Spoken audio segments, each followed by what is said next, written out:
Sega.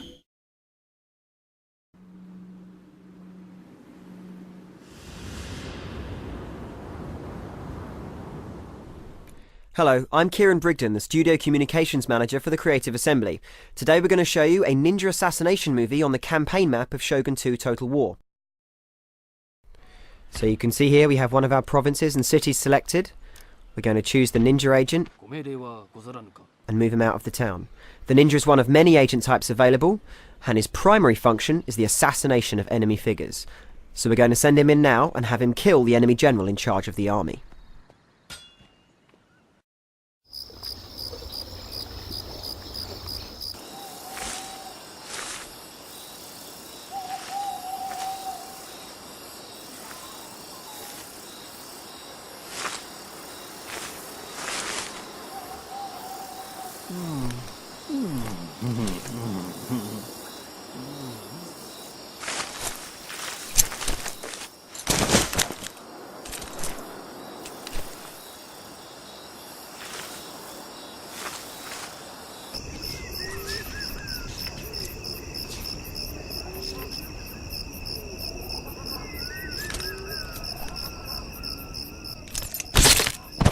So you can see here the assassination attempt has been successful, the enemy general has been killed, and now nobody leads the enemy army.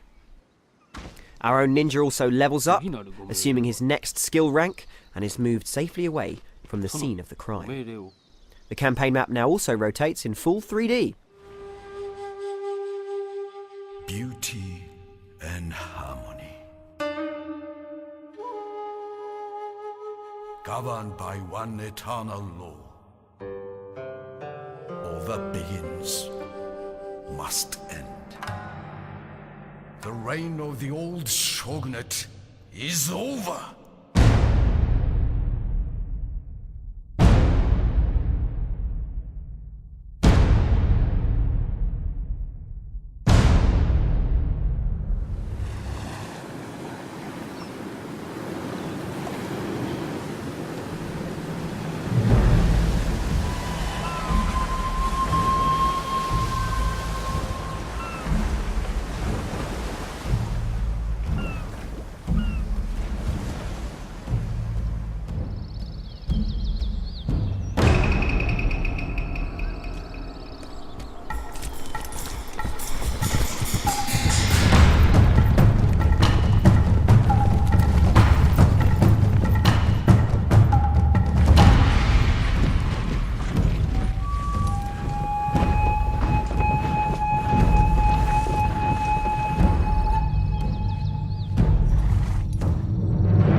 So Total War is a 10-year-old series of strategy games on PC. It's a combination of real-time and turn-based strategy set in the absolute height of samurai warfare. So the game at the moment we're focusing on is Shogun 2, and that takes place in the what's called the Sengoku Jedi or Warring States period of Japan, where the old shogunate has crumbled and a number of new families have emerged to kind of like compete for this this title of Shogun of all Japan. And we kind of thrust the player into the shoes of one of these smaller clans and see if they can forge an empire and forge a destiny across all of Japan.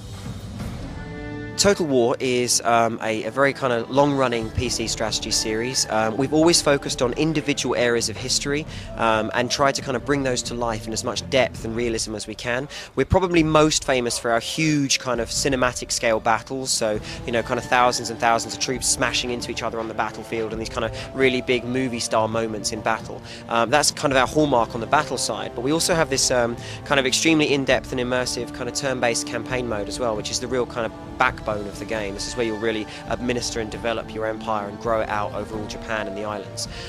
So it's kind of a fusion of those two things. So you've got a kind of a Civ style campaign map, and at the same time you have a more classic RTS style live action battles things. So you have a very small start. You've literally got to look after a single town almost and its people, and you'll have a small number of units to play with, and literally a very limited agent tree to kind of look after. As you very slowly develop your empire out over time, you become more aggressive or you become more diplomatic, you'll get access to more and more troops, different types of technologies, larger armies. So you really kind of learn to walk before you run. And then when you're kind of in the kind of mid to late stages of the game, you're commanding these huge armies against these other massive, well-established factions. And there's a real sense of kind of, a war between two very, very large powers. Shogun 2 features a number of different battle types. So when you're kind of commanding your armies on the campaign map and you send them into a given location, you then get a zoom down and a chance to actually fight this battle in real time.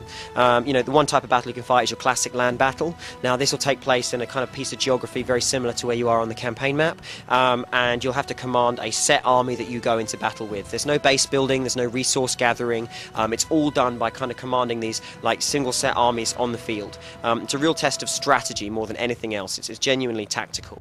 You've then got kind of your siege battles, and this is an area we've really worked on for Shogun 2. So we have a large number of castle types in the game, so castles that are built on flat land, castles built into the coast, and literally castles built into mountainsides. All of these can be upgraded multiple times by the owner so that they can become these huge kind of mountainside, Dr. Evil fortresses almost, and you then have to siege them with your troops. And then finally, of course, we have a lot more innovation on the naval side as well. So we've kind of combined a land element into the naval battles now. So you actually have these kind of coastal battles where these small kind of numbers of ships are fighting one another, and you're kind of navigating all these shoals and reefs and rocks and beaches. It's a really huge game. In a way it's kind of 4 games in one. You've got siege battles, land battles, naval battles, and of course the mainstay, which is the campaign game. And all of these things, like I say, to command and control them, it's very simple. We've literally got almost an MS Paint style interface. You just left click on the unit to select it and then right click it somewhere to tell it to go, or give it an order, or indeed hold down the right mouse button and just kind of paint it into a formation.